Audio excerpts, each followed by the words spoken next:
Setidaknya pihak kepolisian itu bekerja dengan dua pendekatan. Yang pertama adalah berusaha untuk mencari bukti-bukti yang bisa meyakinkan sebuah kasus itu dibawa ke pengadilan, dan di sisi yang kedua adalah bagaimana mencari argumentasi-argumentasi bahwa tidak ditemukan bukti-bukti yang cukup untuk dibawa kepada pengadilan.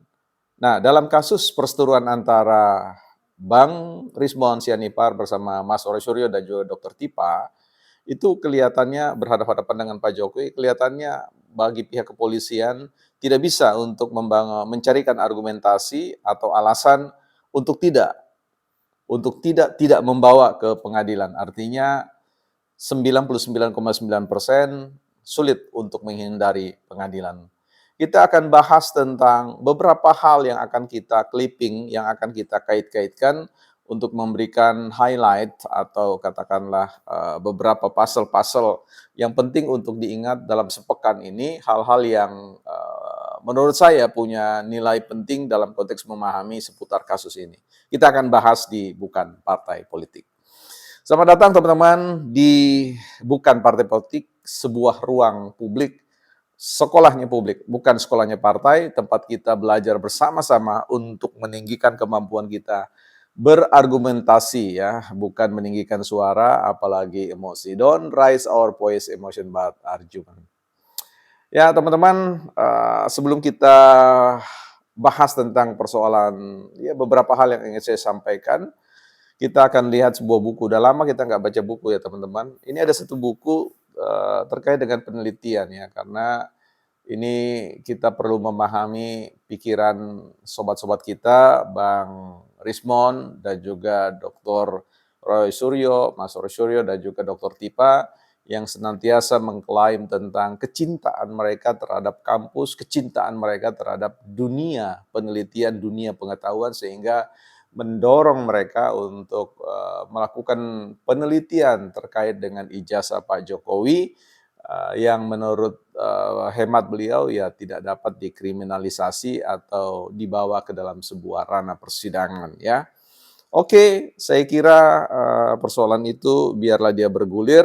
Kita ada di ruang yang menjadi pengamat atau mengamati, sebenarnya berharap ya tadinya ini tidak masuk bergulir pada ranah hukum, tapi apa boleh baut ya katanya, apa boleh baut, apa boleh mur ya, apa boleh buat bahwa kasus ini pada akhirnya harus digelar dalam rangka kepentingan atau kemaslahatan bagi bangsa dan negara. Buku yang saya baca ini adalah riset design ya, pendekatan kualitatif, kuantitatif dan mixed ya. Jadi kita perlu memperkuat pemahaman kita tentang riset untuk menilai apakah riset yang dilakukan oleh sobat-sobat kita itu dapat dipandang sebagai sebuah aktivitas intelektual murni ya, yang tidak diboncengi oleh kepentingan politik sebagaimana dituduhkan sana sini. Ada yang bicara tentang pendanaan 16 miliar, bahkan Bang Ngabalin mengatakan bahwa jangan-jangan ini ada desain besar, grand design terkait dengan proyek besar ya.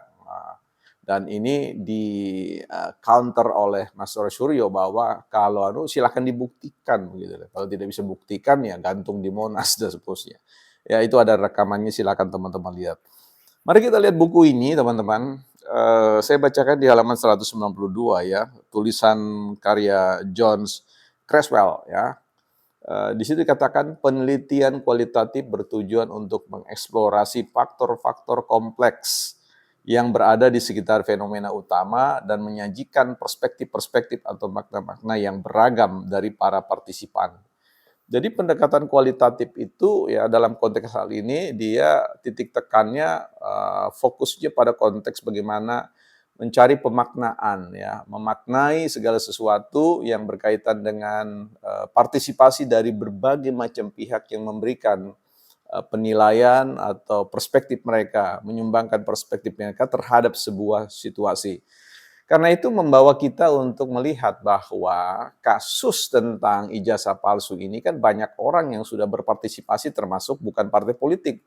Sehingga kita bisa menghitung partisipasi demi partisipasi itu sebagai ya keikutsertaan dalam rangka memberikan sudut pandang ya, sudut pandang yang berkali-kali saya sampaikan adalah sudut pandang subjektif ya, sudut pandang subjektif yang memiliki tingkat kekeliruan atau kemungkinan keliru yang besar ya. Karena itu disebut sebagai hipotesis atau pernyataan yang rendah, bukan seperti yang saya sampaikan super tesis ya.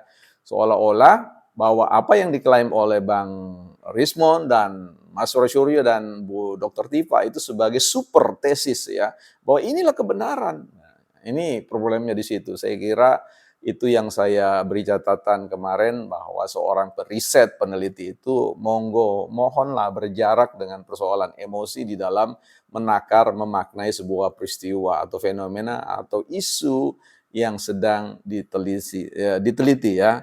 Jadi ini penting bagi kita untuk melihatnya.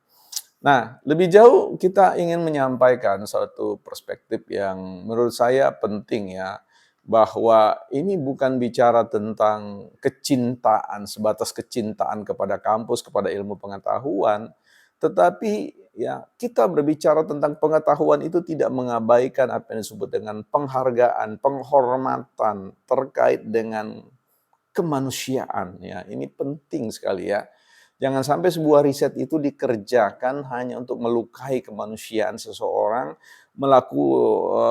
melukai ya kemanusiaan publik karena bagaimanapun juga kehidupan kita bersama secara sosial ini saling berkaitan satu dengan yang lain ya. Siapa melukai siapa itu akan ada efek rambatan ya, efek jauh ya, di mana orang-orang yang ada di belakang orang yang dilukai itu juga merasa terlukai sehingga muncullah reaksi keberatan secara sosial, keberatan secara publik terkait dengan hal itu.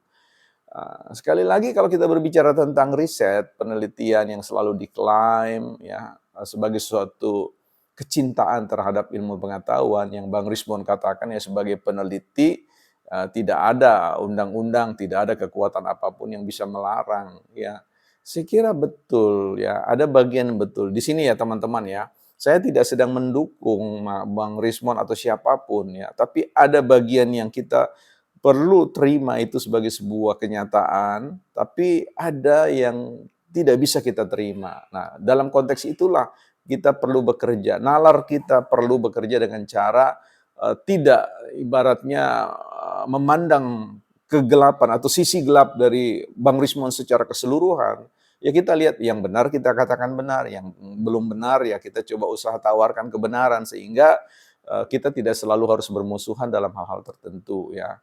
Nah, di titik ini saya ingin mengatakan bahwa memang riset punya kebebasan, kemerdekaan di ruang demokrasi seperti Indonesia ini untuk menyampaikan ya penelitiannya dan juga apa yang disebut dengan temuan-temuannya. Tapi basis pengertian tentang penelitian seperti yang dikatakan dalam kata dasar teliti, seseorang peneliti harus memiliki kesadaran ketelitian. Nah, ketelitian itu didorong oleh sikap kehati-hatian.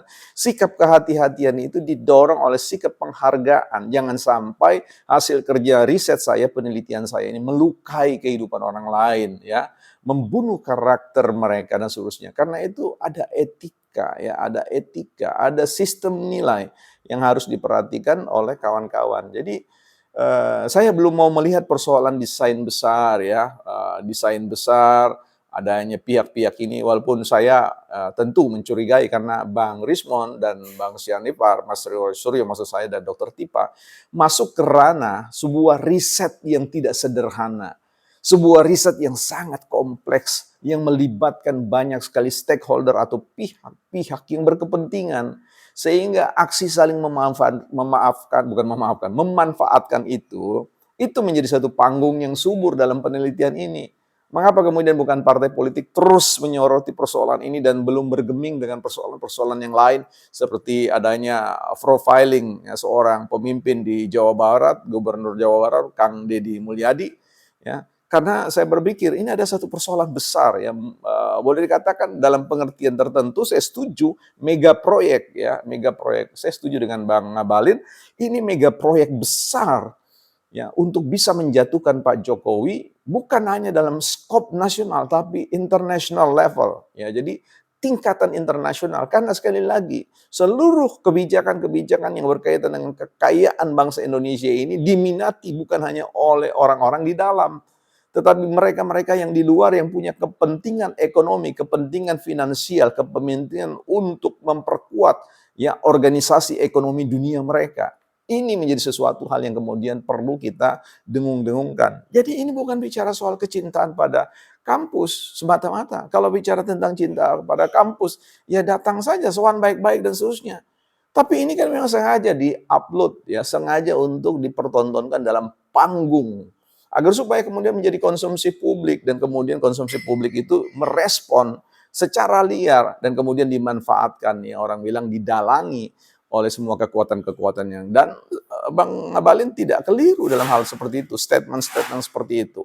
Inilah yang ingin bukan partai politik terus-menerus kuliti satu demi satu secara perlahan, pelan-pelan saja ya, biar lambat, yang penting cepat, bukan partai politik.